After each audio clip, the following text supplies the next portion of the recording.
বিদেশ ফেরত পাসপোর্ট কারবারি, জাল পাসপোর্ট চক্রে ধৃত আরো একজন। আরো একবার আপনাদের জানিয়ে রাখি, বিদেশ ফেরত পাসপোর্ট কারবারি, জাল পাসপোর্ট চক্রে ধৃত আরো এক নদিয়ার চাকদা থেকে গ্রেফতার করা হয়েছে ধীরেন ঘোষকে। সরাসরি চলে যাব, রঞ্জিত রয়েছে আমার সঙ্গে, রঞ্জিতের সঙ্গে কথা বলবো। রঞ্জিত, একজনের গ্রেফতারিতে একাধিক প্রশ্ন উঠে আসছে। প্রথমে জানতে চাইবো, এই ধীরেনের খোঁজ পুলিশ কিভাবে পেল?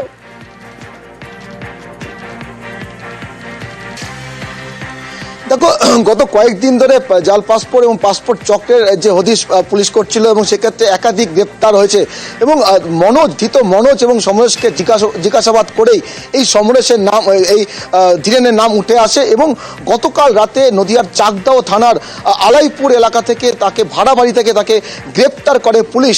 মূলত এই ধীরেন ঘোষ এখানে কিন্তু ভাড়া থাকতেন দীর্ঘ কয়েক বছর ধরে এবং গত কয়েকদিন ধরে যেভাবে পুলিশ লাগাতার অভিযান চালাচ্ছিল এবং মনোজকে জিজ্ঞাসাবাদ করেই এই ধীরেনের নাম উঠে আসে এবং অবশেষে ধীরেন পুলিশের জালে এবং গতকাল তাকে রাতে পুলিশ অভিযান চালিয়ে চাকদা থানার এই মদনপুরের আলাইপুর এলাকা থেকে তাকে গ্রেফতার করে।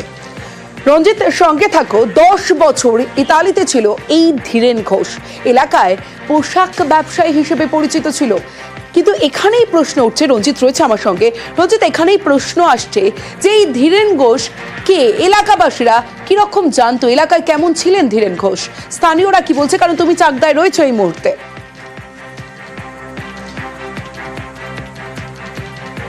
দেখো, ধীরেন ঘোষ মূলত এখানে ভাড়া থাকতেন দীর্ঘ 4 থেকে 5 বছর ধরে এই বাড়িতে ভাড়া থাকতেন এবং এলাকার মানুষকে কিন্তু জানাতেন যে তিনি গার্মেন্টসের ব্যবসা করেন, অর্থাৎ তার ব্যবসা ছিল কলকাতাতে, তার মহাজনের বাড়িও কলকাতাতে। ফলে তার কিন্তু যেখানে যে পরিচিতি ছিল, সবাই যারা যে বাড়িতে ভাড়া থাকতেন তারাও কিন্তু জানতেন যে তার ব্যবসা ছিল গার্মেন্টসের এবং তিনি বলতেন যে তার যে গার্মেন্টসের যে জিনিসপত্র, যে মাল কাপড়, সেগুলো কিন্তু বাইরে থেকে আসে, একটা বাংলাদেশ যোগও তার মধ্যে ছিল এবং তিনি যেটা জানাতেন যে এই ব্যবসা তার মূলত কলকাতাতেই রয়েছে। তবে এখানে কিন্তু কেউ দেখতে পায়নি কখনো গার্মেন্টসের জিনিসপত্র বা কখনো গার্মেন্টসের গাড়ি পর্যন্ত এখানে আসেনি, মালপত্র নিয়ে কখনো আসেনি এবং এলাকায় কিন্তু বেশ মিশুকে ছিলেন এবং পরিবার নিয়ে এখানে বসবাস করতেন। দীর্ঘ কয়েক বছর ধরে এই এলাকায় তিনি বসবাস করছিলেন। স্বাভাবিকভাবে তার যে স্বভাব চরিত্র অনেকটাই ভালো ছিল বলে জানতে পারা যায়। এলাকার যে যারা লোকজন রয়েছে তারা যেমন জানিয়েছেন এবং যেই বাড়িতে ভাড়া থাকতেন তারাও কিন্তু জানিয়েছেন যে তিনি কিন্তু অত্যন্ত মিশুকে ছিল, তার পরিবারও মিশুকে ছিল এবং তার যে ব্যবসা একমাত্র গার্মেন্টস ব্যবসায় বলে কিন্তু তারা জানতে পারেন এবং গত কয়েক বছর তার যে ছিল কিন্তু সুসম্পর্ক ছিল, তার ভাড়া থাকলেও কিন্তু সুসম্পর্ক বজায় রেখে চলতেন ধীরেন ঘোষ এবং যেই বাড়িতে ভাড়া থাকতেন তাদের সাথে অত্যন্ত ভালো সম্পর্ক ছিল ধীরেন ঘোষের। ফলে সঙ্গে থাকো, আত্মীয়রা কি বলছেন একবার শুনি। কলকাতায় কি কাজ করে ওই জানে, আপনার সাথে যোগাযোগ নেই? না না, আমার সাথে কোনো যোগাযোগ নেই। কিসের যোগাযোগ? হ্যাঁ, ওই পালবাড়ি ভালো হবে। পুলিশ ধরে নিয়ে গেছে জানেন? সে কি করে জানবো আমি? ওর অ্যাকচুয়ালি বাড়ি কোথায় ওদের? ও তো এসছে এখানে বহু বছর, 20 বছর হয়ে গেছে। কোথা থেকে? এখানেই ভাড়া টাড়া থাকতো। তো এখানে আপনাদের বাড়িতে আসতো না? আমাদের বাড়িতে আসবে কেন? ধীরেনকে ব্যবসায়ী হিসেবেই চিনতেন এলাকার মানুষজন, কিন্তু জাল পাসপোর্টেই দেশের বাইরে ছিলেন দীর্ঘদিন। আর দেশে ফিরে মনোজ, আপনাদের মনে করিয়ে দেব, মনোজ গুপ্তা যিনি গ্রেফতার হয়েছে, যাকে গ্রেফতার করা হয়েছে, সমরেশ বিশ্বাস যাকে গ্রেফতার করা হয়েছে, জাল পাসপোর্ট চক্রের অন্যতম মাস্টার মাইন্ড। আর তাদের সঙ্গে যোগ, কিভাবে তাদের সঙ্গে যোগ হলো, সরাসরি চলে যাব। রঞ্জিত রয়েছে আমার সঙ্গে। রঞ্জিত, এই মনোজ গুপ্তার সঙ্গে, সমরেশ বিশ্বাসের সঙ্গে এই ধীরেনের যোগাযোগ হলো কিভাবে, যোগ হলো কিভাবে, কি জানা যাচ্ছে এখনো পর্যন্ত?